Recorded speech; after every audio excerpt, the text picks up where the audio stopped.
Oke, kembali lagi bersama kami di channel Teori Anime Terpopuler. Pada kesempatan kali ini, kami akan membahas mengenai mulai berubahnya dunia Boruto yang awalnya damai menjadi mencekam setelah kedatangan organisasi Kara. Sebelum lanjut pembahasan, alangkah baiknya jika kalian mengklik tombol like dan subscribe agar kami lebih semangat lagi dalam membuat video menarik lainnya. Sejak 20 tahun berlalu setelah Perang Dunia Shinobi keempat melawan Obito dengan menyatukan 5 desa ninja besar, akhirnya dunia Shinobi benar-benar damai, di mana tidak ada lagi konflik peperangan antara 5 desa ninja besar seperti pada Perang Dunia Ninja terdahulu yang banyak sekali memakan korban dan terus berkepanjangan. Dan asyiknya pun, setelah Perang Dunia Shinobi keempat, aliansi antara 5 desa ninja besar terus terjalin.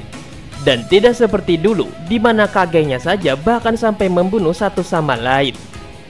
Dan di era Naruto inilah dunia Shinobi benar-benar damai, di mana tidak ada lagi anak yang kehilangan bapaknya di medan perang, dan juga anak-anak yang pergi berperang. Walaupun dunia damai ini sebenarnya sangat indah, dan juga pembangunan bisa menjadi cepat karena semua tenaga di desa digunakan pembangunan desa dan bukan untuk berperang, nyatanya ada dampak yang sangat buruk bagi para shinobi nih, yaitu generasi baru shinobi kurang greget seperti dulu di era Kakashi. Dulu saja di era Kakashi, seorang genin sudah harus ikut berperang juga, yang mana bisa membuat genin itu berkembang pesat karena pertarungan hidup dan mati, ataupun dia malah mati di pertempuran. Namun untuk daerah damai sekarang ini, para genin hanya mendapatkan misi permainan saja, seperti menangkap pencuri ataupun misi pengawalan yang sangat mudah dan aman. Ya, walaupun untuk misi tim Boruto berbeda ya, di mana misi mereka yang awalnya adalah ranking B bisa berubah menjadi ranking S. Itu dikarenakan Boruto adalah bintang utama. Bahkan Onoki sendiri menyadari bahwa generasi baru ini sangat lemah dan tidak layak untuk berperang. Makanya Onoki bereksperimen untuk membuat pasukan manusia buatan. Oke, selanjutnya kita akan membahas mengenai 5 poin penting yang ditampilkan pada Boruto episode 176, di mana dunia Boruto malah berubah menjadi mencekam. Check this out.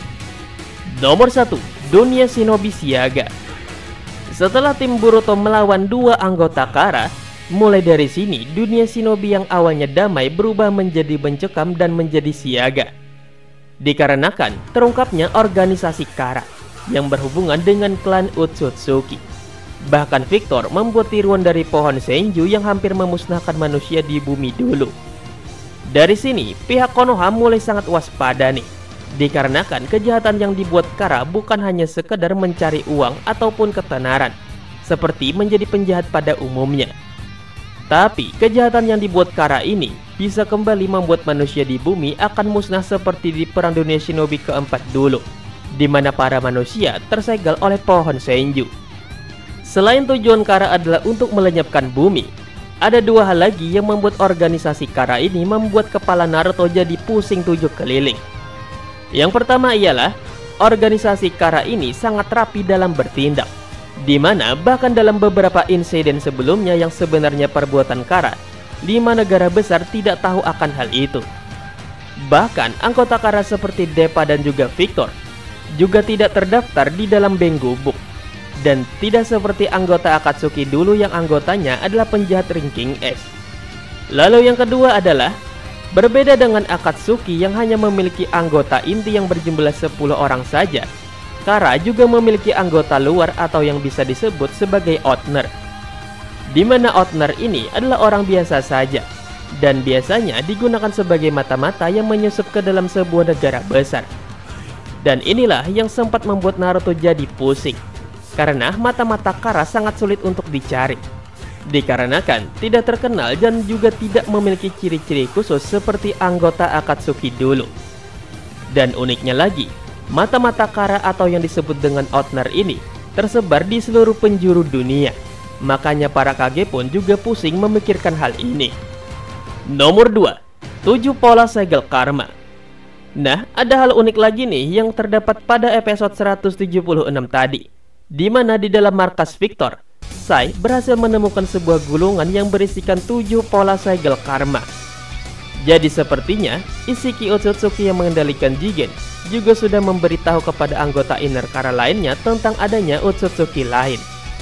Sampai sekarang ini hanya ada 5 Otsutsuki yang tercatat pernah mendarat di bumi, yaitu ada Kaguya, Isshiki, Momoshiki, Kinshiki, dan juga Urashiki. Namun di dalam gulungan milik Victor tersebut ada 7 pola dari segel karma yang berbeda-beda.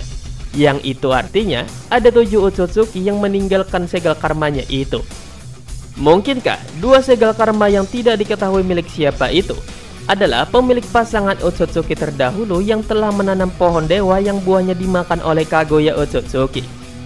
Karena pohon dewa sendiri perlu waktu yang sangat lama agar bisa menyerap habis energi di dalam sebuah planet, lalu menghasilkan buah cakra. Wah, keren nih guys, kalau misalkan memang benar ada orang lain yang memiliki segel karma juga selain Boruto dan juga Kawaki. Nomor 3, Victor mengkhianati Jigen. Victor yang dimakan oleh pohon Senju KW miliknya ternyata selamat dan masih hidup. Sedangkan si Depa memang benar sudah mati tertimpa reruntuhan. Victor sendiri diinterogasi oleh Jigen soal kejadian yang ada di perusahaannya, di mana kejadian ini berdampak buruk bagi Kara, yaitu Kara akhirnya ketahuan oleh dunia ninja. Di sini Victor mengatakan bahwa semua kekacauan ini adalah perbuatan Depa. Padahal kita tahu bahwa Depa hanyalah sesuruhan dari Victor. Setelah berbicara dengan Jigen, akhirnya terungkap bahwa Victor tidak menyukai Jigen. Bahkan rencana dia untuk memakan buah cakra dari pohon Senju yang ia buat sebenarnya agar ia bisa mengalahkan Jigen.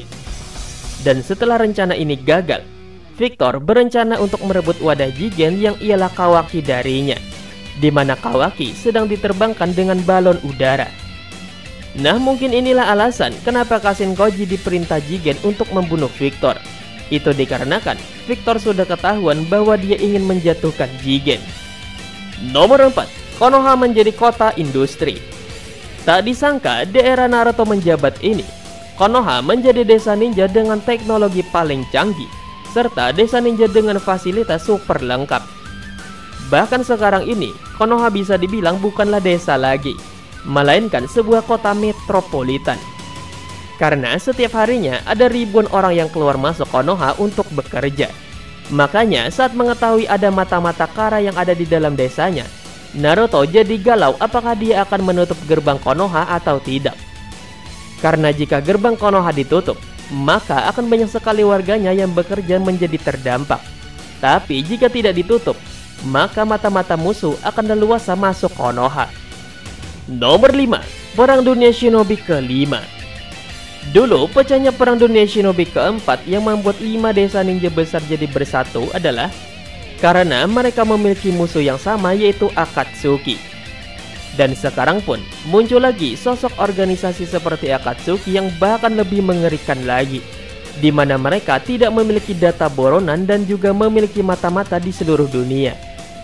Bisa saja nantinya ujung dari Kara ini adalah menciptakan Perang Dunia Shinobi ke-5 seperti Akatsuki dulu. Karena 5 desa ninja besar pun sekarang juga sudah mulai waspada dan bergerak. Nah, itulah pembahasan kami nih mengenai dimulainya perang antara 5 negara besar melawan Kara, di mana 5 Kage sedang panik nih guys, di mana ada transisi antara dunia yang damai menjadi dunia yang mencekam akibat terungkapnya organisasi Kara. Jadi bagaimana nih menurut kalian nih? Apakah dengan dimulainya perang melawan Kara ini nantinya akan ada tercipta Perang Dunia Shinobi ke-5, di mana sama seperti Akatsuki dulu ya, Kara ini juga mirip-mirip dengan Akatsuki. Dan Akatsuki adalah organisasi yang akhirnya menciptakan Perang Dunia Shinobi ke-4. Jadi bagaimana menurut kalian? Tulis jawaban kalian di kolom komentar di bawah ya. Terima kasih telah menonton. Sampai bertemu kembali di video selanjutnya. Bye-bye. Oke guys, sedikit pengumuman ya guys. Untuk malam ini kita live ya, live diskusi seperti kemarin ya. Karena kemarin itu, minggu kemarin itu kan nggak live ya, karena Mimin itu sedang ada sakit ya guys. Dan juga ada sedikit kesibukan. Jadi itu saja, terima kasih telah menonton. Sampai bertemu kembali di video selanjutnya. Bye bye.